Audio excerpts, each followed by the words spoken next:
Nous voilà ici avec Linda Vaucher, qui est responsable de la formation de l'École supérieure en éducation de l'enfance à Lausanne. Bienvenue, Linda.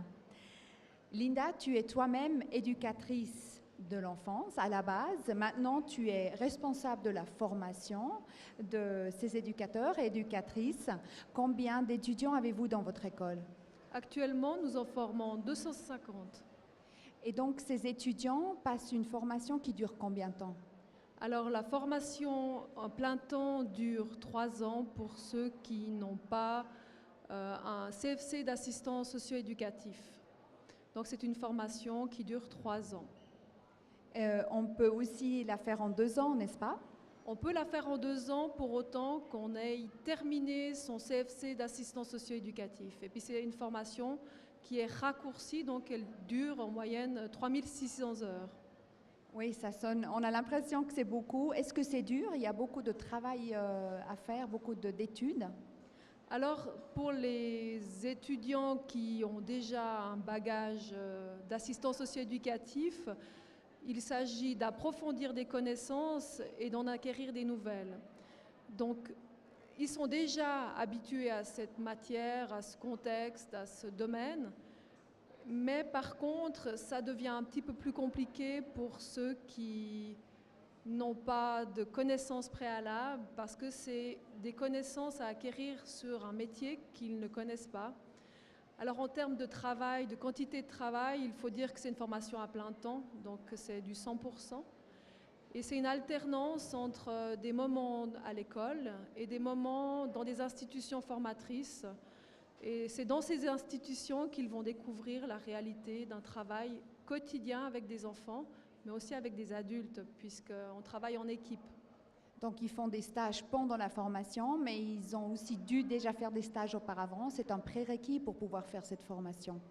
Oui, alors c'est un prérequis pour pouvoir rentrer en école supérieure en éducation de l'enfance, c'est d'être au bénéfice d'une pratique de 800 heures, parce que chacun d'entre nous, on a déjà vécu la relation avec un enfant, que ce soit son frère, sa sœur, sa voisine, dans le cadre d'un babysitting, mais la réalité d'un accueil collectif est une réalité très très particulière.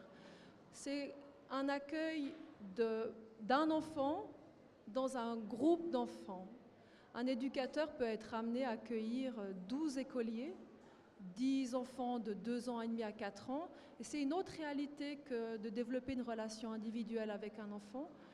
Et puis, il y a une structure qui pose un cadre. Donc, on ne fait pas ce qu'on veut quand on est éducateur. On doit décider en équipe, construire un projet pour l'enfant en équipe. Donc, le stage, c'est une nécessité pour voir si ça correspond à ce qu'on avait imaginé. Parce que la relation avec l'enfant, c'est une relation qui est construite de manière différente en collectivité.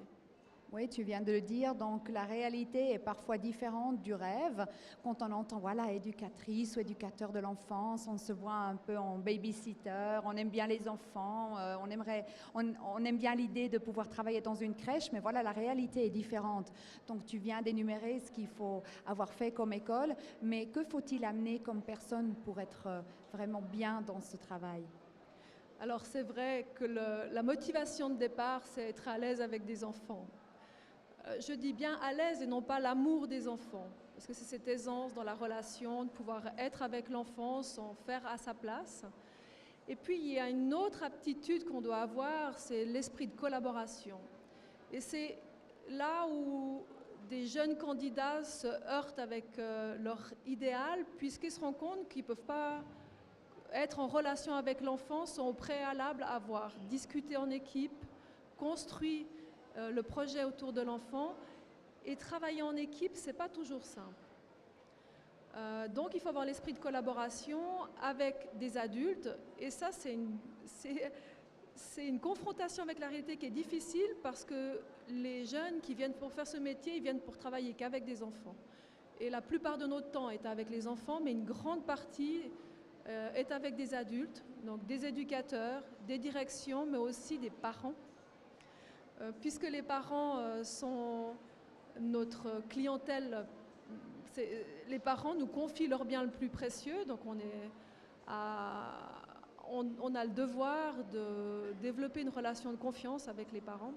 Donc il y a ce public avec lequel il faut travailler, puis les jeunes gens ont tendance à oublier cette nécessité de relation avec l'adulte.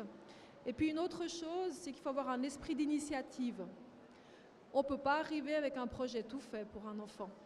Donc on observe un enfant, même si on a une idée pour pouvoir l'accompagner, ben, il nous dit autre chose, donc on est obligé de s'adapter et de faire preuve d'initiative. C'est un métier, on ne peut pas être passif. On doit être dans l'activité, on doit être dans l'actif. Donc il faut aussi travailler sur soi-même pour vraiment, disons, améliorer aussi ses propres compétences sociales et pas seulement celles des autres. C'est ce qu'on appelle dans notre formation la pratique réflexive. Pour pouvoir travailler avec les enfants, il s'agit de réfléchir sa posture. Un cuisinier, il a des outils, il a des couteaux, donc s'il veut couper une tomate, il ne va pas prendre le même couteau que le couteau à viande. Ben, l'éducateur, il est son propre outil de travail. Donc il doit réfléchir à ses postures.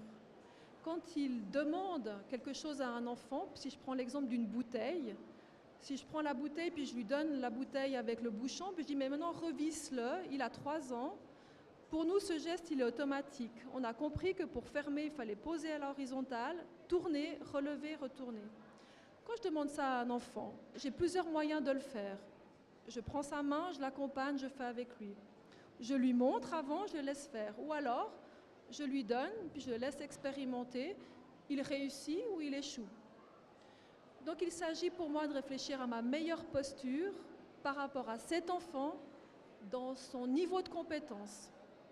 Donc oui, donc toute la formation de l'éducateur de l'enfance repose sur cette pratique réflexive et on demande aux étudiants des exercices tout au long de la formation où ils s'engagent personnellement, font de la supervision, ils font de l'analyse de pratique. Donc c'est un cheminement qui peut être parfois douloureux puisqu'on doit se défaire de ses valeurs personnelles pour reconstruire des valeurs plus en lien avec le social, les sciences humaines.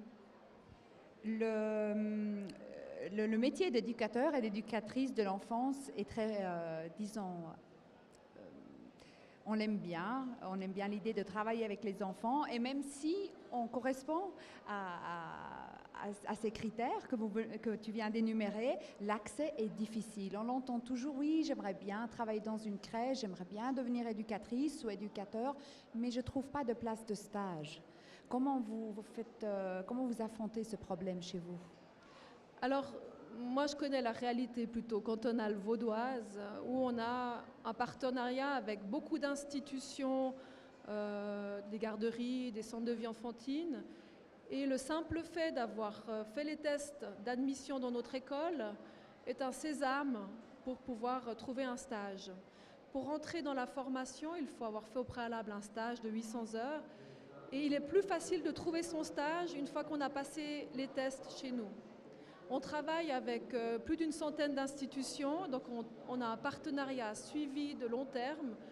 Et puis les candidats qui se présentent chez nous et qui arrivent avec le test d'admission réussi dans les stages, dans les institutions, ils sont souvent très pris.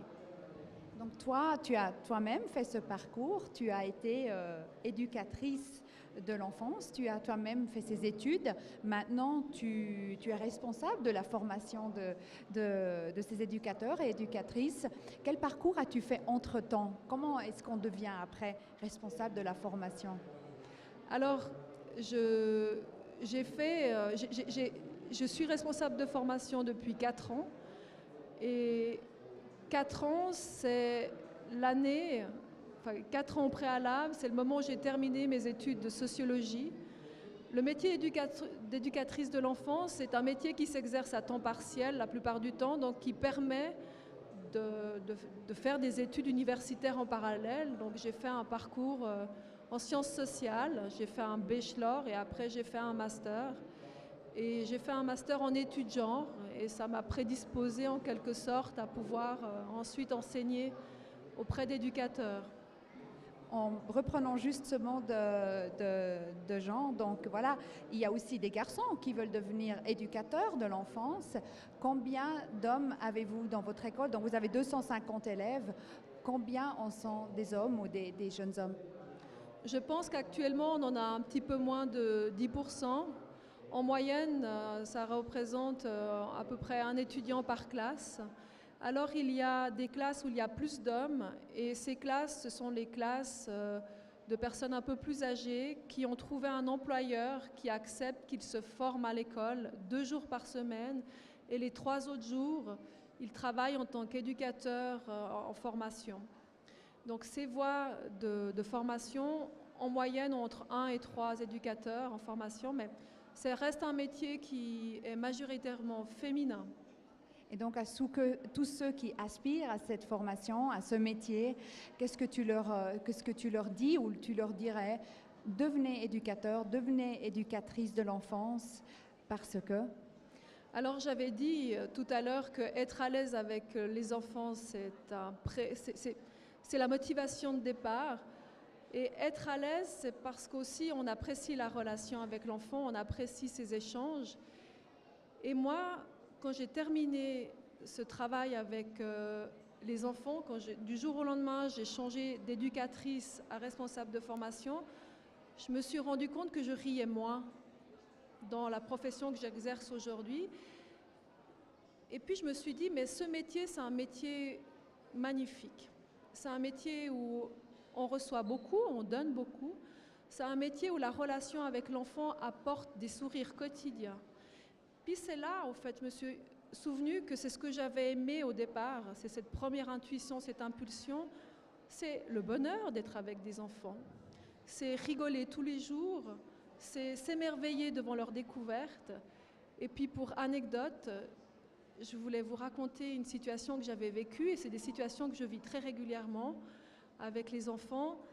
Un jour, c'est l'été, il fait beau, on sort les piscines dans le jardin, et là il y a Joël et Jean qui jouent ensemble, et ça fait 6 mois qu'ils se connaissent. Ils se sont rencontrés en janvier, et là on est en juillet, il fait chaud.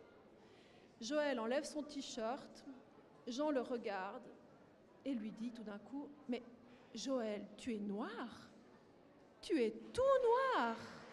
Ça faisait 6 mois qu'ils jouaient ensemble, et il s'est rendu compte seulement à ce moment-là que son petit copain était noir. Et c'est cette richesse, cette spontanéité, c'est le plaisir quotidien de travailler avec des enfants. Il faut garder cette énergie du départ, cette envie du départ. Après, on se professionnalise, mais cette envie, ce bonheur de la relation, ça reste. Merci beaucoup, Linda, c'est pour cet entretien très enrichissant.